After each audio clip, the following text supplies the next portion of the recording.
All right, welcome to the podcast format section. Here we're going to go over some of those popular formats today in the podcasting world, and we're going to go over all the different kind of podcast formats that you may not be aware of. Let's dive in. All right, the first one we have is audio versus video.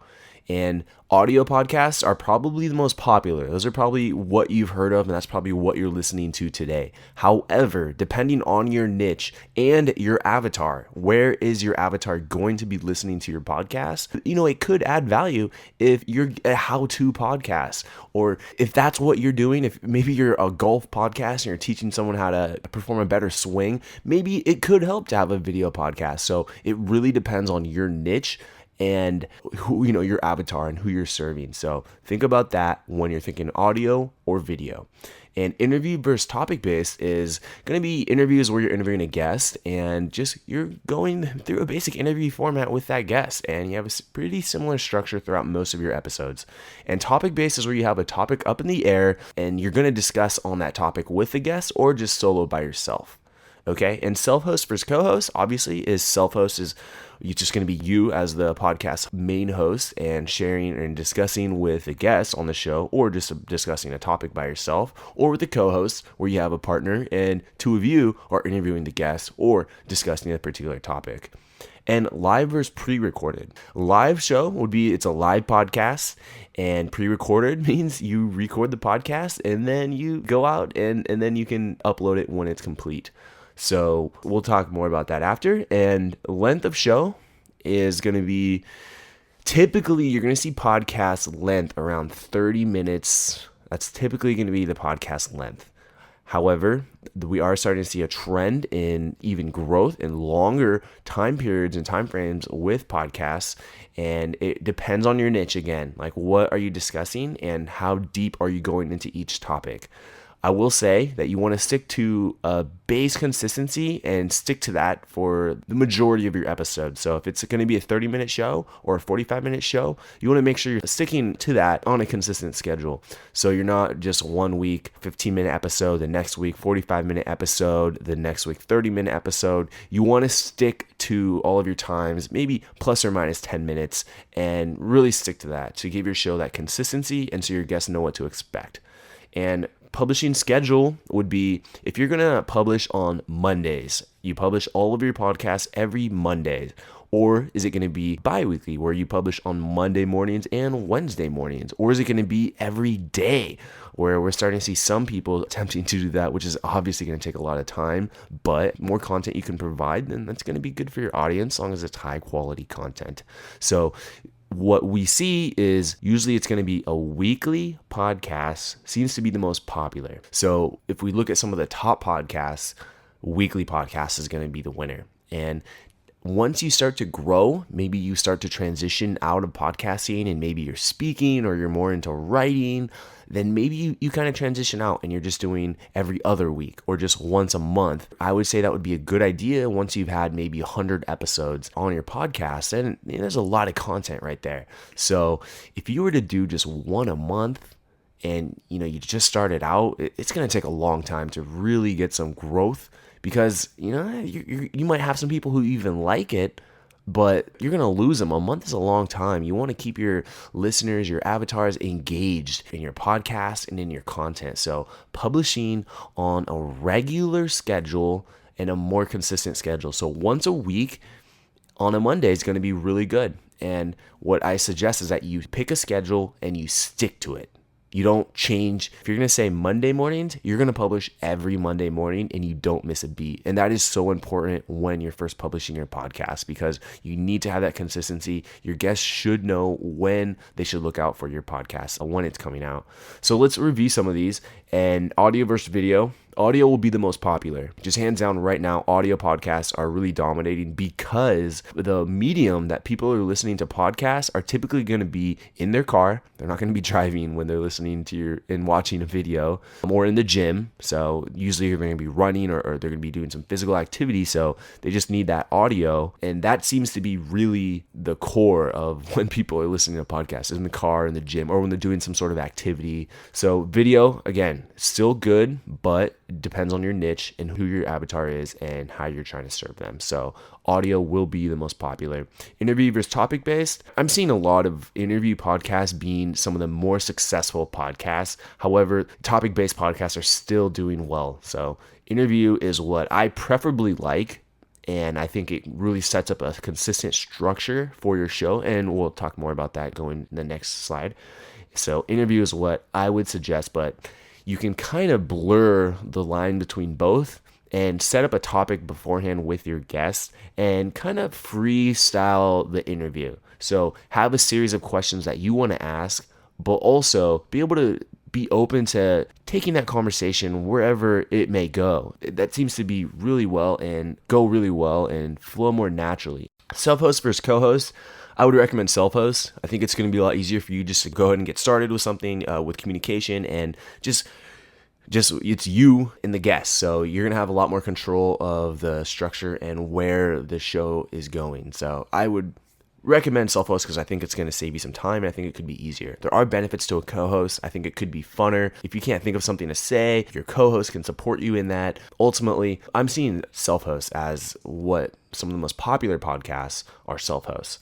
And live versus pre-recorded, I think live does have its perks, but pre-recorded is going to be more ideal for the busy person who's trying to start a podcast because, one, you can do all of your recordings in 1 week and that'll be enough for the month or for 2 months out or even 3 months out.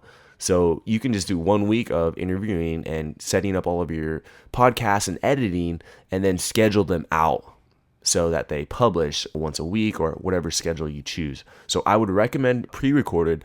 Additionally, and I think equally important, you can edit the podcast episode, which is really important. You may not have thought of this, but when you're recording your episodes, you're going to find out that, there's a lot of stuff that you want to cut, or when you're asking questions with the guests, they may not understand your question, and you have to explain it, or like maybe you or the guest is mumbling or stuttering. And specifically what I noticed, there's a lot of uhs, like also, I know, you know, I mean, I think, a lot of little words that I would recommend to delete those as it doesn't really add value to the show when there's stuttering. So I would recommend the pre-recorded because you can schedule out in advance, and 2, you can edit the podcast to make it higher quality. And so it's just more meat and has better content because you're in control of how that podcast episode's going to look.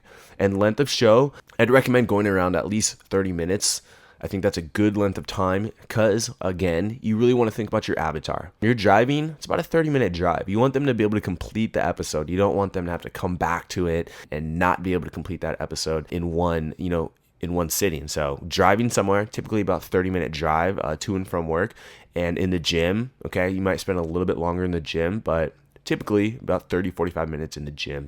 And publishing schedule, weekly is going to be good. And when you launch your episode, I would recommend that you launch with 3 episodes minimum. So when you launch on launch day, you have 3 episodes ready to go all on the same day. And then you publish once a week and you stick to that and you maintain that consistency.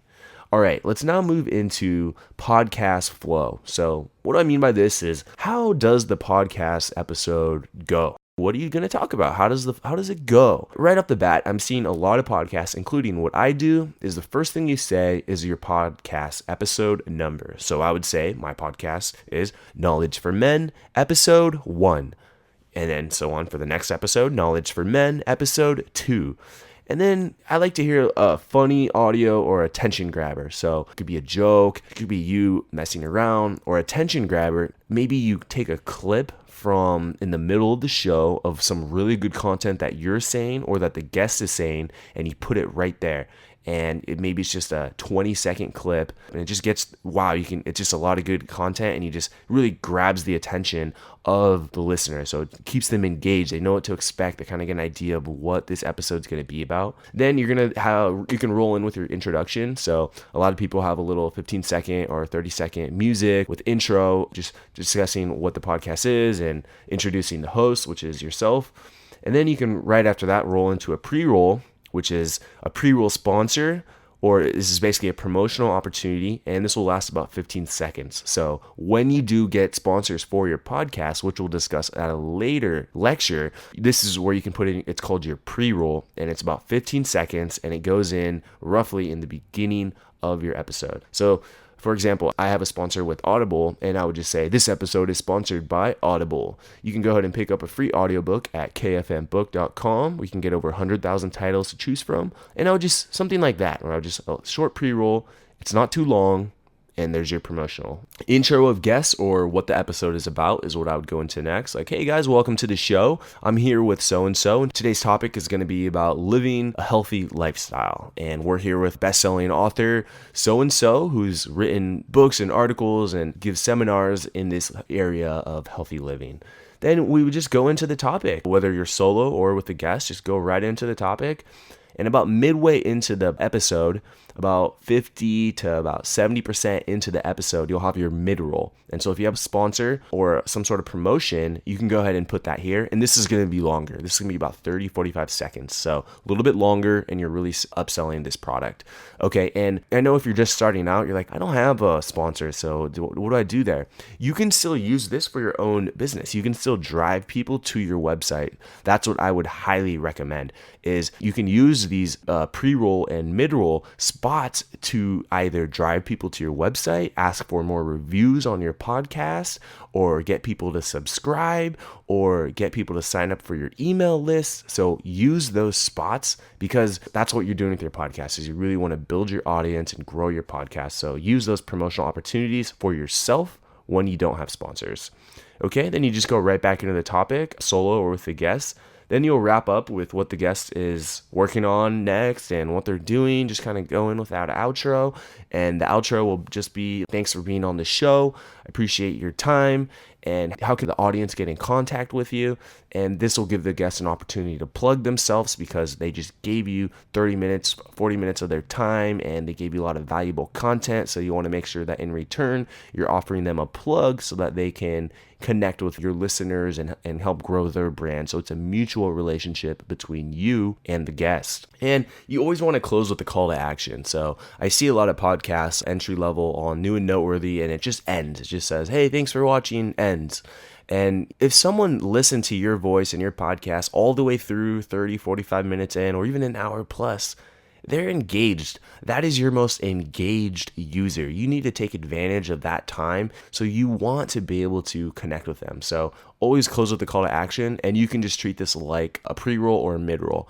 And I usually spend this time in the outro to really talk about myself and talk about where the podcast is going. So I'll say things like, hey guys, man, I've been working really hard on this podcast, really trying to pump out some really good content for you guys. I'm really excited about some of the upcoming guests that I have. If you would really like to support this podcast, I'd really appreciate a review on iTunes, something like that, or drive them to your website. And again, build that email list, because you can email them your podcast episodes when they come out to help grow your user base, so that someone listens to it now. They might have liked it, but they might get busy and things happen and then forget about your podcast.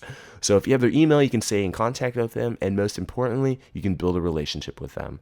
So in this section, we've talked about the different kind of podcast formats that are available for you, and some of the most popular kinds that are working today with top podcasts.